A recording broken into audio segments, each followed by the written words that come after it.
8월을 앞두고 7월 29일 다트의 삼성전자 공시가 떴습니다. 연결 재무제표 기준영업 실적이 떴습니다. 공정 공시인데요. 한번 확인을 해볼게요. 자, 연결 재무제표 기준영업 실적입니다. 매출 2쿼터에 63조, 영업이익이 무려 12조 5천억, 전년 동기 대비 증감률이 영업이익은 54%, 54.26% 상승을 했고요. 매출은 20% 이상 증가했습니다. 어마어마한 실적이죠. 이 실적에 따른 기사들 한번 또 확인을 해보겠습니다. 삼성전자 2분기 반도체 덕에 헐헐, 상반기 매출 역대 최대, 삼성전자 반도체 호황으로 역대 상반기 최대 매출, 삼성전자 믿을건 반도체 영업이익 12.5조 저력, 삼성전자 번 돈 몽땅 시설 투자 한번 봐볼까요? 투자자 입장에서는 좋은 내용입니다. 삼성전자 번 돈 몽땅 시설 투자로 이유 있는 반도체 성공.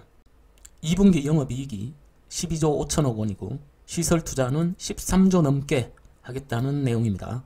1분기 부진했던 반도체 실적이 살아나면서 반도체 부문 영업이익이 6조 9,300억, 거의 7조죠. 1분기에 2배 이상을 벌어들였다. 여기에 메모리 반도체뿐 아니라 파운드리 부문에서도 실적이 증가됐다는 내용이 포함되어 있죠. 반도체 부분에서 거의 7조, 모바일 부분에서 3조 2,400억, 가전에서 1조 600억, 디스플레이 부분에서 1조 2,800억. 거기에 인수합병을 검토 중인데 여기에 보유하고 있는 삼성전자의 총알이 무려 111조 가량에 달한다. 어지간한 한 국가의 1년 예산을 현금 자산으로 보유하고 있다는 얘기가 되겠죠. 삼성전자는 2분기 영업이익보다 더 많은 돈을 시설 투자했었다. 삼성전자가 2분기 시설 투자로 집행한 금액은 13조 6천억. 돈 좀 벌었다고 돈 잔치 안하고 치킨도 안 사먹고 이렇게 다시 미래를 위한 재투자로 이어지고 있으니까 우리 같은 투자자 입장에서는 참으로 마음에 드는 내용입니다. 간단하게 정리를 해보면요. 첫째, 계속되는 어닝 서프라이즈, 지속적으로 예상을 뛰어넘는 실적을 보여주고 있고, 둘째, 이 수익은 또 지속적인 설비 투자로 이어지고 있고, 셋째, 어마어마한 현금 유동성을 확보하고 있다는 내용이 되겠습니다. 이 세 가지 내용을 대내외에다가 공식적으로 발표를 한 것이죠. 내용으로는 정말 나무랄 데 없는 회사, 아니 칭찬에 칭찬을 거듭해도 모자라는 회사가 바로 삼전입니다. 대한민국에 이런 회사가 존재한다는 것 자체가 감사한 일일지도 모를 일이죠. 지속적으로 수익을 내고 있고 또 이는 설비 투자로 이어지고 있고 어마어마한 현금 유동성으로 M&A까지 준비를 하고 있으니까 말이죠. 그런데 주가는 욕 나오죠. 조정이니 뭐니 모르겠고 고점 96,800원을 찍고 10만원을 뚫어도 모자랄 판에 내용상으로 말이죠.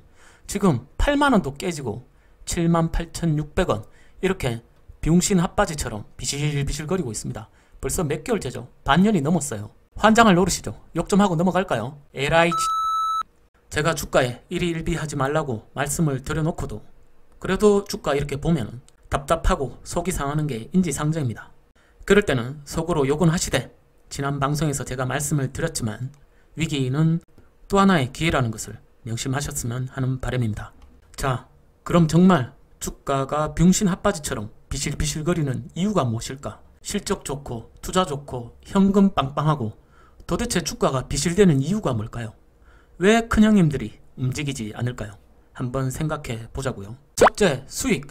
삼전은 이 어닝 서프라이즈 무려 9개 분기 연속으로 시장 추정치를 상회하는 실적을 냈습니다. 3분기 예상도 더 좋게 나오고 있어요. 근데 솔직히 한번 생각해보면 여러분들도 그렇지 않나요? 삼성전자 수익이 높다는 뉴스에 와 대박 끝내주는데 뭐 이런 느낌이 오시나요? 아니 하물며 사실 뭐 삼전인데 마치 그게 당연한 것처럼 느껴질 때가 있지 않습니까? 그냥 어닝 서프라이즈가 말 그대로 서프라이즈가 아니라 정기 행사처럼 돼버린 경향이 있죠. 주가도 엄연히 심리가 반영되는 수치니까 이 어닝 서프라이즈로 주가의 퀀텀 점프는 쉽지 않다. 하지만 그렇다고 이렇게 지속되는 수익 상승이 주가가 비실되는 이유는 절대 아닐 겁니다. 두 번째, 설비 투자. 이도 수익과 마찬가지죠. 삼전은 2030년까지 파운드리, 비메모리 부분까지 무려 130조 원을 투자하고 있고 거기에 최근 미 오스틴 공장 투자 등 모든 투자에 박차를 가하고 있죠. 아까 신문 기사에서도 영업이익 이상의 투자를 진행하고 있다는 내용도 나왔었지만요. 하지만 이는 또 주가에 이미 선반영됐을 거고, 이를 뛰어넘는 투자 계획이 아니라면 3전인데 몇 조 투자한다고 그런 계획의 주가가 크게 움직이지는 않을 겁니다. 그렇지만 지속적인 투자가 주가에 긍정적으로 작용을 하면 했지 주가가 비실되는 이유가 될 수는 없겠죠. 그럼 이 세 번째, 어마어마한 현금 유동성. 돈 많이 가지고 있는 게 문제인 것인가? 돈 많은 게 뭐가 문제가 되겠습니까? 이 또한 주가에 긍정적이면 긍정적이지 주가가 비실되는 이유가 될 수 없다고 볼 수 있을 텐데, 판단은 각자의 몫이겠지만 저는 사실 이 세 번째가 주가가 상승하지 못하고 비실비실되고 있는 이유라고 생각하고 있습니다. 현금을 너무 오래 보유만 하고 있어요. 삼성전자는 사실 100조 원 이상의 현금 자산을 보유한 지가 벌써 3년 전의 이야기입니다. 여기 자료가 나오죠. 3년 전부터 이미 2018년도 말부터 100조 원 이상의 현금 자산을 보유하고 있었죠. 보시면 이렇게 단기 금융상품, 또 예금, 적금 여러가지 금융투자로 인한 이익을 또 보고 있지 않겠나 하시겠지만 3년 동안 집값 오른 걸 생각을 해보시면 반대로 화폐의 가치는 얼마나 하락했는지 아실 수가 있을 겁니다. 단순 비유이긴 하지만 2018년도에 이 100조로 아파트 100채를 살 수가 있었다면 지금은 어떻습니까? 50채라도 살 수 있을까요? 우리 개인 투자자도 마찬가지입니다. 엄청난 화폐 유동성, 양적 완화의 시기에 현금을 보유하고 있으면 바보죠. 예적금 이자 1.5% 그거 타먹겠다는 거랑 같은 얘기가 되는 거예요. 감히 말씀드리지만 삼성전자는 수익도 투자도 다 좋았지만 이 막강한 유동성장에 엄청난 현금을 오래 보유함으로써 사실상의 막대한 손실을 보고 있었다라는 판단을 해봅니다. 투자는 제가 최선을 고르는 것이 아니라 최악을 피하는 것이다 라고 늘 말씀드리고 있는데, 지금 시기의 최악의 선택은 바로 현금을 보유하고 있는 것이죠. 화폐 가치가 급격하게 떨어지고 있는 이 시기에는 얼른 현금을 자산으로 바꿔두어야 하는 것이죠. 빈자는 통장에 현금이 없는 것이 두렵고, 부자는 통장에 현금이 있는 것이 두렵습니다. 가히 밑줄 긋고 출력하셔서 가훈으로 삼을 만한 훌륭한 문구가 되겠죠. 근데 정작에 지금 삼성전자가 이 현금을 너무 오래 지니고 있다는 것이죠. 상속 문제와 또 최고 경영자의 구속으로 의사결정에도 여러 어려움이 있겠지만 삼성전자도 이제 이 현금을 자산으로 바꿔야 할 시기가 임박해진 것이죠. 삼전처럼 제조업을 기반으로 하는 업체의 자산은 공장, 설비, 인력, 부동산 등 다양한 분야가 있겠지만 이를 세트로 묶어둔 자산이 바로 또 다른 기업, 다른 제조업체가 되겠죠. 바로 M&A, 인수합병입니다. 다시 기사로 돌아가 볼게요. 이날 회사 측은 미래 성장을 위한 돌파구를 위해 전략적 인수합병은 반드시 필요하다고 생각한다. 현재 M&A를 위한 많은 준비를 해오고 있고 실행 시기를 특정하기는 어렵지만 올해 초 밝혔던 3년 안에 의미 있는 M&A 실현 가능성에 대해서는 여전히 긍정적으로 보고 있다고 말했다.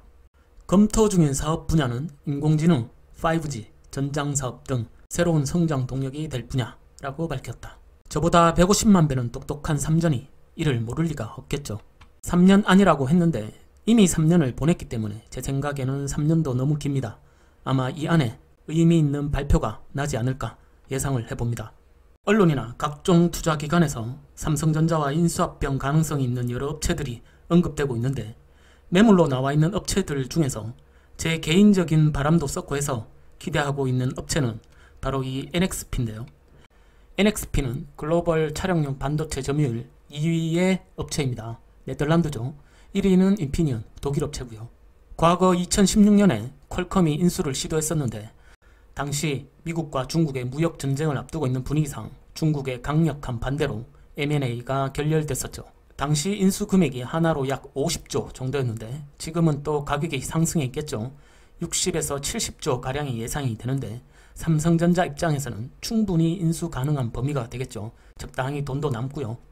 만일 그렇게 된다면 삼전은 차량용 반도체 설계 능력을 보유하게 되고 NXP의 물량을 삼전 파운드리를 통해서 양산이 가능해지죠. 거기다가 이미 인수한 자동차 전장기업인 하만카돈, 하만과의 시너지도 막강해지지 않을까 생각해 봅니다. 지금은 하만이 실적이 시원치가 않아요.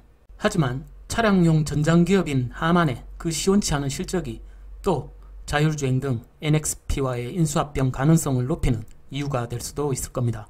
삼전이건 삼전후건 주가 답답하시죠? 답답하고 힘드실 겁니다. 장기 투자가 절대 쉬운 게 아니에요. 지고만 있으면 된다고들 생각하지만 절대 그렇지가 않은 거죠. 제가 삼성전자 주식은 부동산과 같다라는 말을 종종 해오고 있습니다. 저는 개인적으로 삼전과 함께 부동산에도 투자를 하고 있는데요. 여담입니다만 부동산 가격이 점프를 하는 시기가 3번이 있습니다. 그 첫째가 그 지역에 대한 개발 호재에 대한 소문이 돌기 시작할 때가 그 첫 번째고요. 두 번째는 그 소문이 확정이 되어서 삽을 뜨고 공사를 할 때가 그 두 번째입니다. 세 번째 가격이 점프할 때는 그 개발이 완료되어서 사람들이 그 결과물을 이용할 때가 되는데요. 3전을 여기에 빗대 본다면 M&A에 대한 소문은 이미 돌았죠. 지금은 비록 주가가 답답하긴 하지만 이제 이 3전에 120조나 되는 현금의 사용처가 구체화될 때, 즉 인수합병에 대한 구체적이고 의미 있는 발표가 나온다면 주가가 한 단계 더 올라서지 않을까 조심스럽게 예상을 해보는데요. 또 성공적으로 그 결과가 나오기 시작한다면 다시 한 번 더 점프를 기대해 볼 수도 있겠죠. 오늘은 좋은 실적과 투자에도 왜 주가가 빌빌거리고 있는지, 그 이유와 언제 또 어떠한 이벤트로 상승기를 맞이할 수 있을지 한번 예측을 해봤습니다. 투자에 참고하시고요.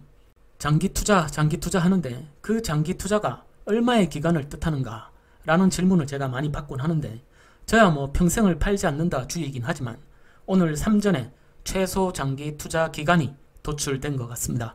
최소 3년, 저는 생각보다 더 짧아질 거라 아까 예상을 했지만 최소 3년은 지켜봐 줘야 하겠네요.